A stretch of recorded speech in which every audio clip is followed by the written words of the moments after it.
What's up guys? Ito na naman ang inyong Sir Joseph and you're watching Sir Joseph TV. Ito ay Kotse Serye Part 2.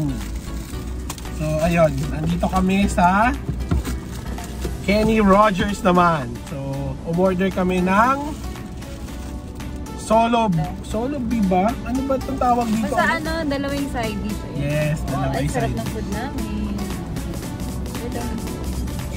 Ano ba yun sa... Bukas na lang, hindi mo buksan. Sila yung K-glazed potato. Mahilig kasi namin parang kimchi. Potato marble. Ay! Akala ko kimchi. Potato marble, tapos yung corn and carrots. Tapos yung kanilang maki. Ayan. So ito yung sa akin. Solo B rin. Meron akong fruits. Tsaka Tex-Mex macaroni. Kain tayo guys. In fairness sa ng Kenny. Gusto tayo nalagyan. Yes. Kenny Rogers, the best ang inyong lalagyan. Reusable to eh. Microwavable din yata to.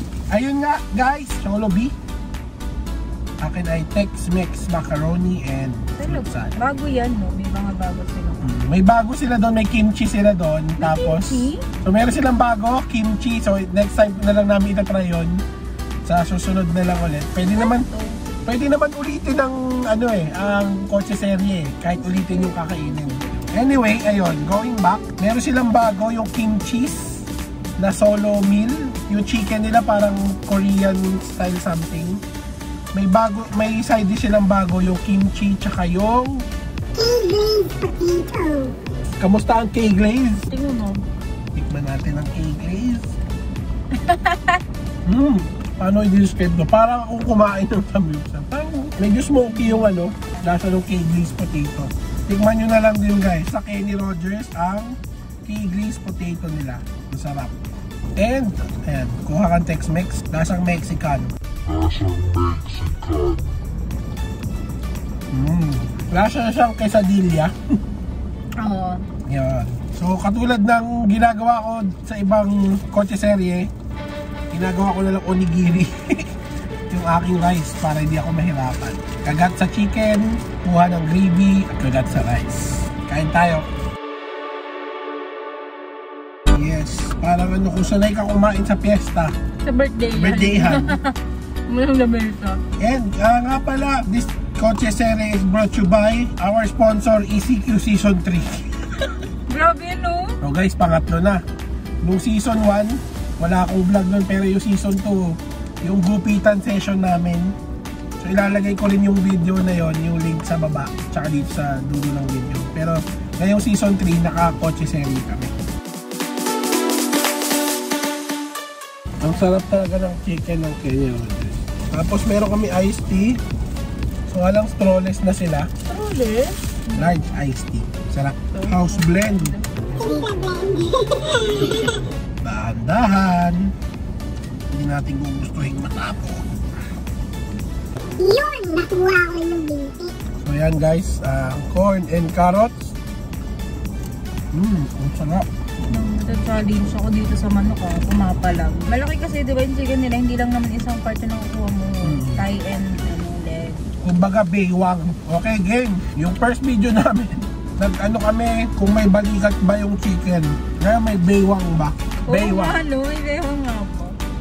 Meron, ito yun yung baywang na to eh. Baywang ba yung tawag? Thigh part lang tawag eh. So yun guys, pwedeng i-request ko anong part yung gusto mo.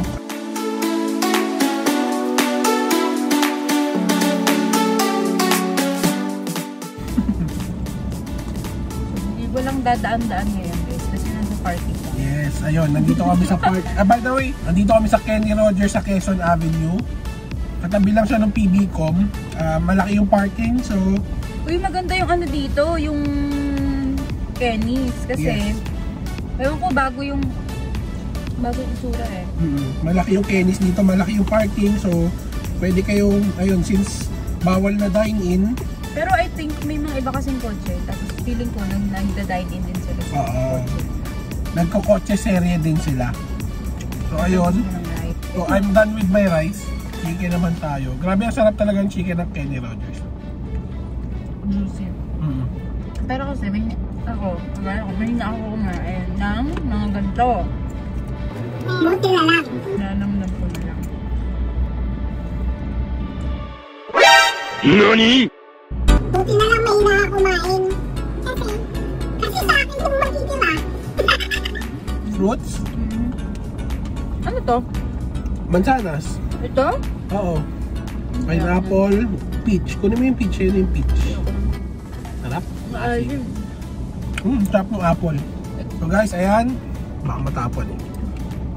Tex-Mex macaroni.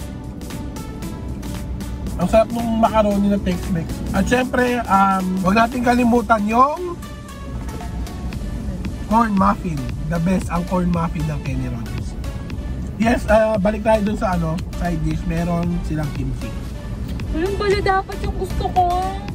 Yung muffin dati, pag kumakain ako dito sa Kenny Rogers, hindi ko kinakain. Kasi nga hindi ako mahilig sa mga ganyan. Ayoko na matatamis. So, lagi ko siya binibigay. Tapos binibigay. Nung natikman ko, masarap pala siya. Yes. Hindi siya marami. Yung lasa niya ay sakto lang. Sakto lang. Yun yung tama doon. Sakto lang. Kainin mo tong rice ko kasi ayaw ko na. Lagay mo dito. Gagamit yung pinagbabawal na technique. Yung technique ng mga lalaki na kahit maliit lang yung ulam pero ang laki ng kanin na pinapares nila doon. Naalala ko lang nung college ako o-order akong 4 na siomai. Tapos mga halos 3.5 price din yun. Isang siomai, isang cup ng rice? Oo. Sabi naman yun. Ganoon kagaling kami.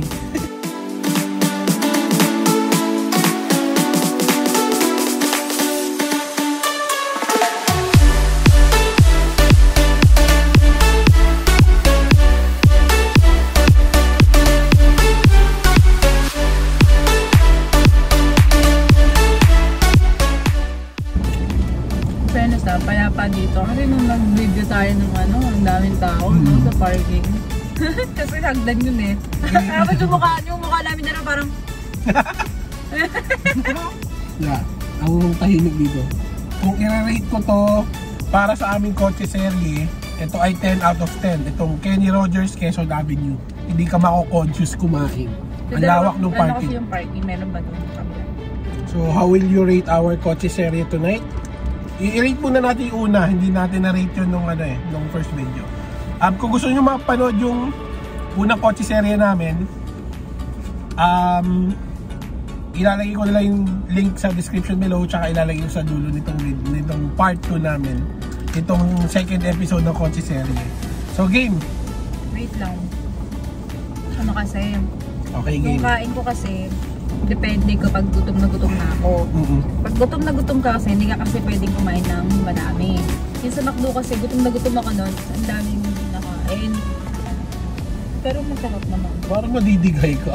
Idigay mo na yun. Dahil rate mo muna yung McDo. Rate ko sa McDo, 8 over 10. 8 over 10. Ako kasi siguro... Kasi parking. Ang dami nakating sa atin Ako mga 7.5. Bakit? Mas mababa ron. Kasi yung mga dumadaan sa akin nakatingin. Ang lakas mo kasi kumain. Ano ba yan? Hindi nakatiis. Yung take-out kinain sa kotse. Kasi ginagawa mo daw burger yung kanin. Nakita siguro nila yun, yung aking onigiri style. Okay game, itong Kenny Rogers kotse serie natin. 9. 9 out of 10. Bo, medyo mataas. Ako nga 10. Ako 10 out of 10 to. Kasi ang ganda ng parking, ang laki, walang distraction. May dumaan man sa likod. Tsaka ang sarap talaga ng Kenny Rogers. Well, kaya naman 9 out of 10 kasi ang dami ng food. Hindi ko nabos yung food. Bibigyo kayo muna. Yes. So, aking dog-dog. Ayun, may pasalubong siya kay Luna. So ito ang last but not the least, corn muffin. Cheers!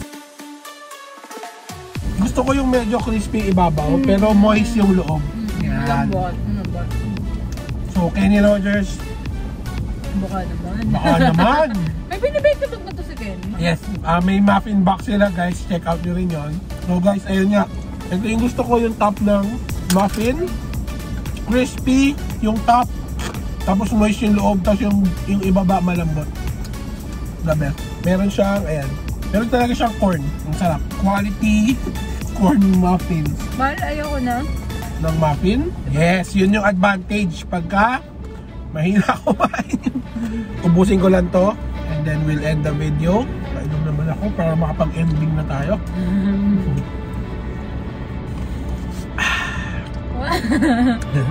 So, ayun nga guys, tapos na ang aming kotse serye for tonight.